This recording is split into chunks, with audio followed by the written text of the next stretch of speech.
Yeah.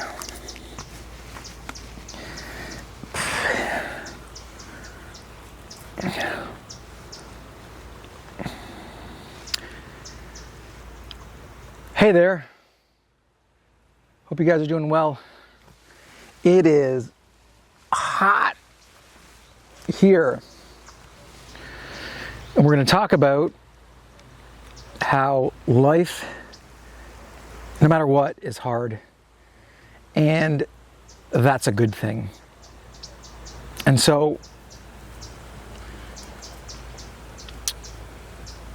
I wanted to go out surfing this morning, but my board is broken because I got smashed onto the rocks.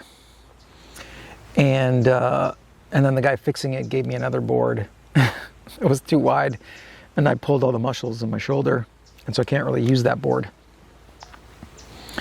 And so you might go, oh, it doesn't sound like that it's that difficult. And in the whole realm of things, it's not.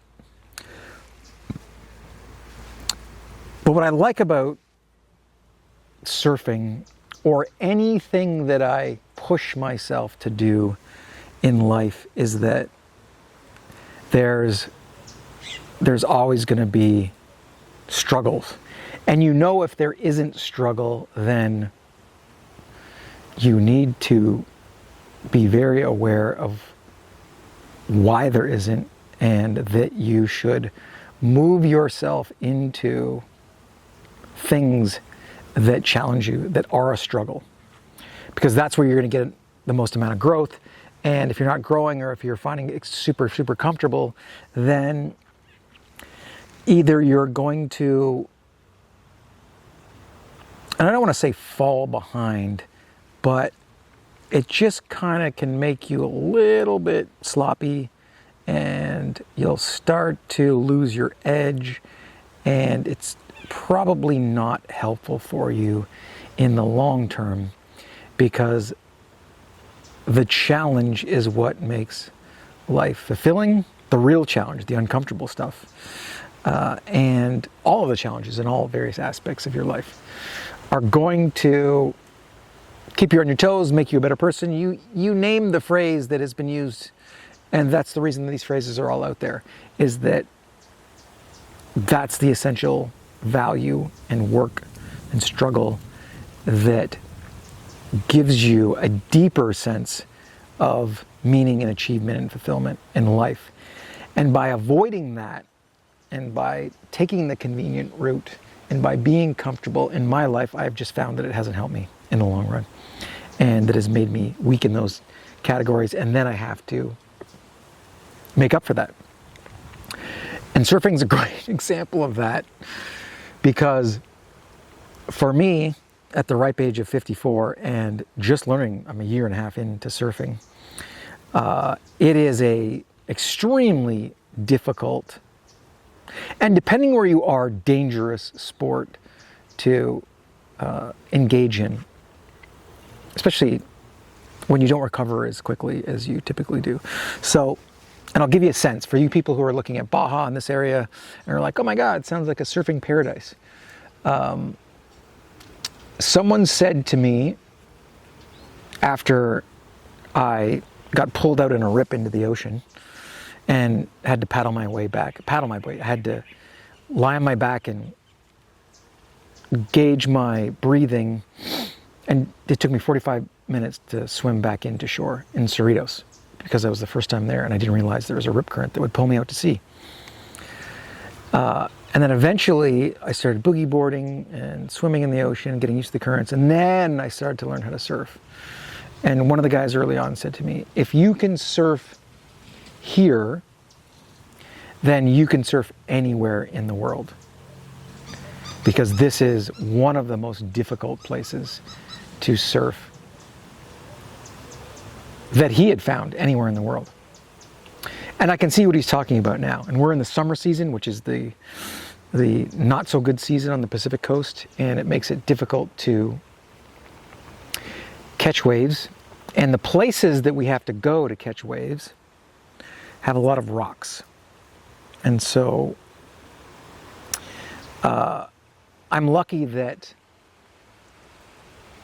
my surfboard has the hole in it and it's not my chest, because that's the only thing that saved me from putting a hole in my chest was my surfboard. And for whatever reason, the universe was didn't want me to get a hole in my chest, because I was below my surfboard as I was getting smashed into the rocks, and somehow I managed to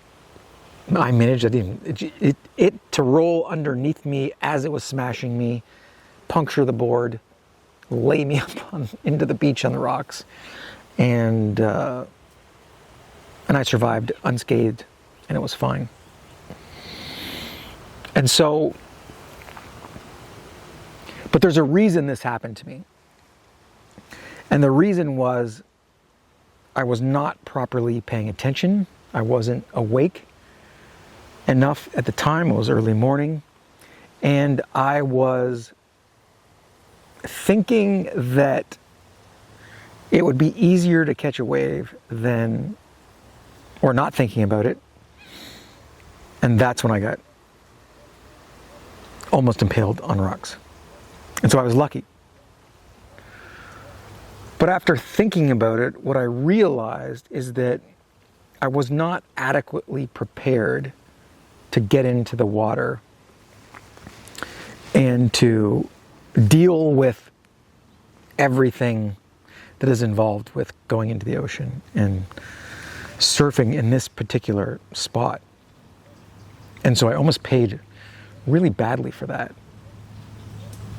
And then it just reminded me of the various other areas in my life that when I don't pay attention to them, I can get smashed on the rocks, or I could almost get smashed on the rocks, or do some damage to me, because I know my board getting repaired is going to cost me a certain amount of money, and it didn't have to be that way. If I would have properly prepared myself for going out there and understood what the real challenge was. And part of it is just thinking that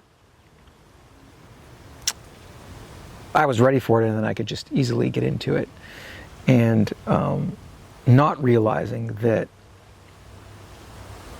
one, I need to be a better surfer to get into that water in that area, but two, if I'm not, I need to be very, very aware of the surroundings and what can potentially happen to me if I'm not paying attention.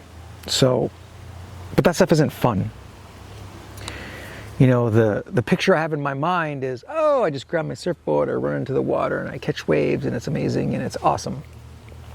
And that's the dream, but the reality is you have to get into the water, avoid getting smashed by the waves coming in, which hurt.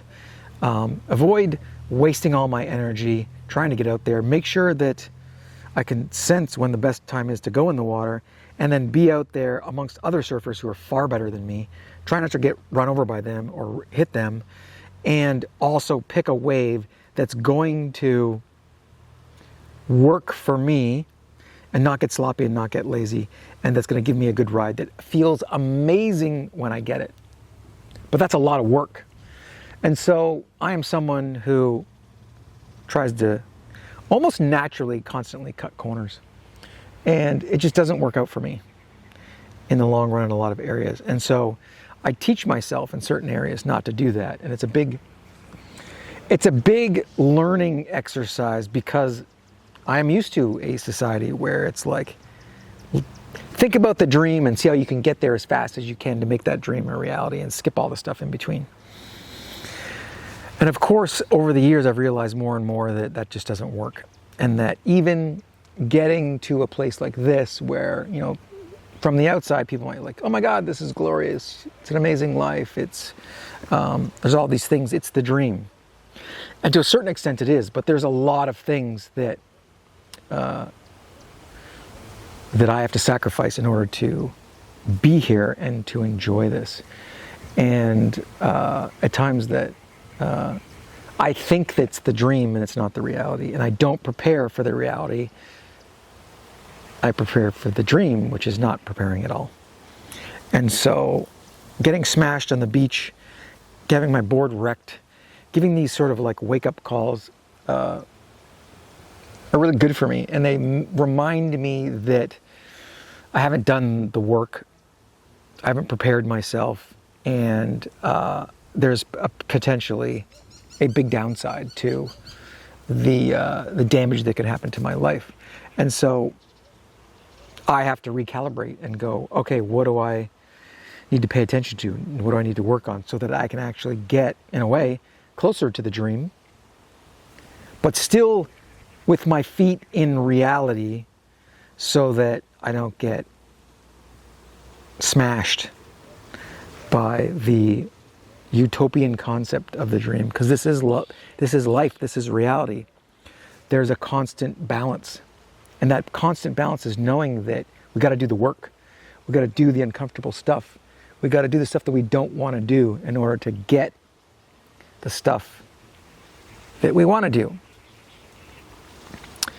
And so on that note, I now have to go pick up my broken surfboard, pay for it, go to an ice bath, deal with the back problems from getting smashed on the rocks, and do the work so that I can get more of the rewards.